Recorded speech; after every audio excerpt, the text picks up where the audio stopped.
27 mai, Job chapitre 13 à 16. Voici mon œil a vu tout cela, mon oreille l'a entendu et y a pris garde. Ce que vous savez, je le sais aussi, je ne vous suis point inférieur. Mais je veux parler au Tout-Puissant, je veux plaider ma cause devant Dieu. Car vous n'imaginez que des faussetés, vous êtes tous des médecins de nez. Que n'avez-vous gardé le silence? Vous auriez passé pour avoir de la sagesse. Écoutez, je vous prie ma défense et soyez attentifs à la réplique de mes lèvres. Direz-vous en faveur de Dieu ce qui est injuste et pour le soutenir, allégrez-vous des faussetés? Voulez-vous avoir égard à sa personne? Voulez-vous plaider pour Dieu? S'il vous sonde, vous approuvera-t-il? Ou le tromperez-vous comme on trompe un homme? Certainement, il vous condamnera si vous n'agissez en secret que par égard pour sa personne. Sa majesté ne vous épouvantera-t-elle pas? Sa terreur ne tombera-t-elle pas sur vous? Vos sentences sont des sentences de cendre, vos retranchements sont des retranchements de boue. Taisez-vous, laisse-moi, je veux parler. Il m'en arrivera ce qu'il pourra. Pourquoi saisirais-je ma chair entre les dents? J'exposerai plutôt ma vie. Voici, il me tuera, je n'ai rien à espérer, mais devant lui, je défendrai ma conduite. Cela même peut servir à mon salut, car un impie n'ose paraître en sa présence. Écoutez mes paroles, prêtez l'oreille à ce que je vais dire. Me voici prête à plaider ma cause, je sais que j'ai raison. Quelqu'un disputera-t-il contre moi? Alors je me tais et je veux mourir. Seulement accorde-moi 2 choses et je ne me cacherai pas de loin de ta face. Retire ta main de dessus moi et que tes terreurs ne me troublent plus. Puis appelle et je répondrai, ou si je parle, réponds-moi. Quel est le nombre de mes iniquités et de mes péchés? Fais-moi connaître mes transgressions et mes péchés. Pourquoi caches-tu ton visage et me prends-tu pour ton ennemi? Veux-tu frapper une feuille agitée? Veux-tu poursuivre une paille desséchée? Pourquoi m'infliger d'amères souffrances, me punir pour des fautes de jeunesse? Pourquoi mettre mes pieds dans les ceps, surveiller tous mes mouvements, tracer une limite à mes pas, quand mon corps tombe en pourriture comme un vêtement que dévore la teigne?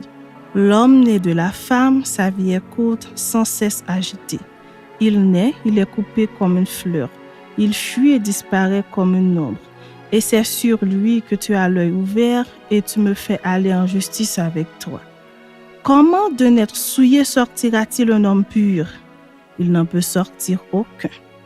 Si ces jours sont fixés, si tu as compté ces mois, si tu en as marqué le terme qu'il ne saurait franchir, détourne de lui les regards et donne-lui du relâche pour qu'il ait au moins la joie du mercenaire à la fin de sa journée.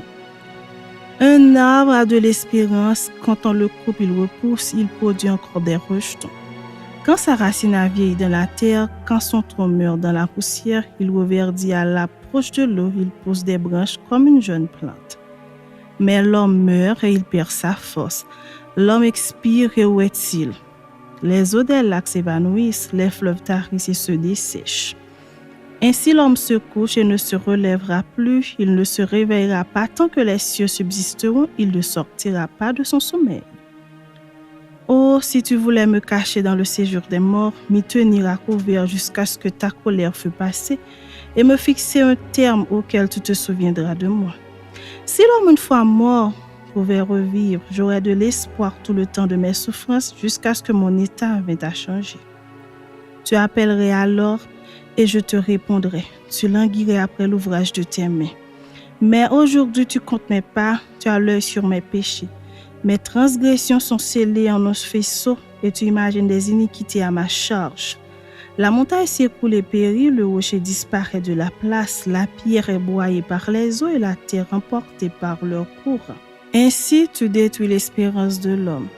Tu es sans cesse à l'assaillir et il s'en va, tu le défigures, puis tu le renvoies.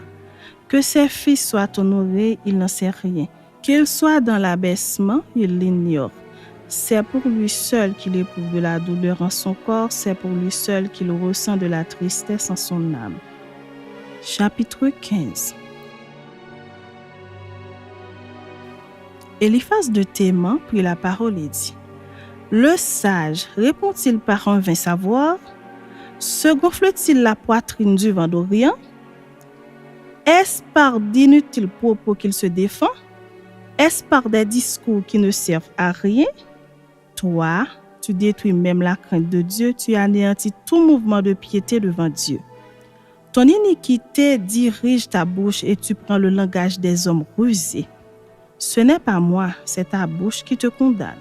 Ce sont tes lèvres qui déposent contre toi. Es-tu né le premier des hommes?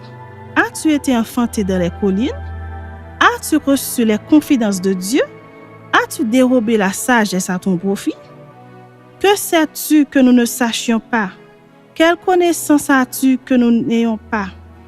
Il y a parmi nous des cheveux blancs, des vieillards plus riches de jours que ton père. Tiens-tu pour eux de choses les consolations de Dieu et les paroles qui doucement se font entendre à toi? Où ton cœur t'entraîne-t-il et que signifie ce roulement de tes yeux? Quoi? C'est contre Dieu que tu tournes ta colère et que ta bouche exhale de pareils discours? Qu'est-ce que l'homme pour qu'il soit pur? Celui qui est né de la femme peut-il être juste? Si Dieu n'a pas confiance en ses saints, si les cieux ne sont pas purs devant lui, combien moins l'être abominable et pervers l'homme qui boit l'iniquité comme l'eau? Je vais te parler.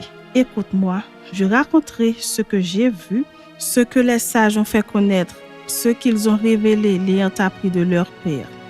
À eux seuls appartenait le pays et parmi eux, nul étranger n'était encore venu. Le méchant passe dans l'angoisse tous les jours de sa vie, toutes les années qui sont le partage de l'impie. La voix de la terreur retentit à ses oreilles. Au sein de la paix, le dévastateur va fondre sur lui. Il n'espère pas échapper aux ténèbres, il voit l'épée qui le menace. Il court çà et là pour chercher du pain, il sait que le jour des ténèbres l'attend.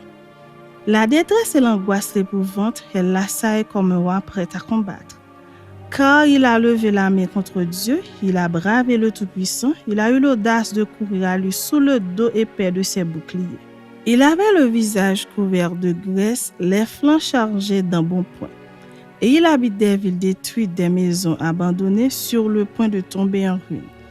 Il ne s'enrichira plus, sa fortune ne se relèvera pas, sa prospérité ne s'étendra plus sur la terre. Il ne pourra se dérober aux ténèbres, la flamme consumera ses rejetons et Dieu le fera périr par le souffle de sa bouche. S'il a confiance dans le mal, il se trompe, car le mal sera sa récompense. Elle arrivera avant le terme de ses jours et son rameau ne verdira plus. Il sera comme une vigne dépouillée de ses fruits encore verts, comme un olivier dont on a fait tomber les fleurs. La maison de l'impie deviendra stérile et le feu dévorera la tente de l'homme corrompu. Il conçoit le mal et il enfante le mal, il mûrit dans son sein des fruits qui le trompent.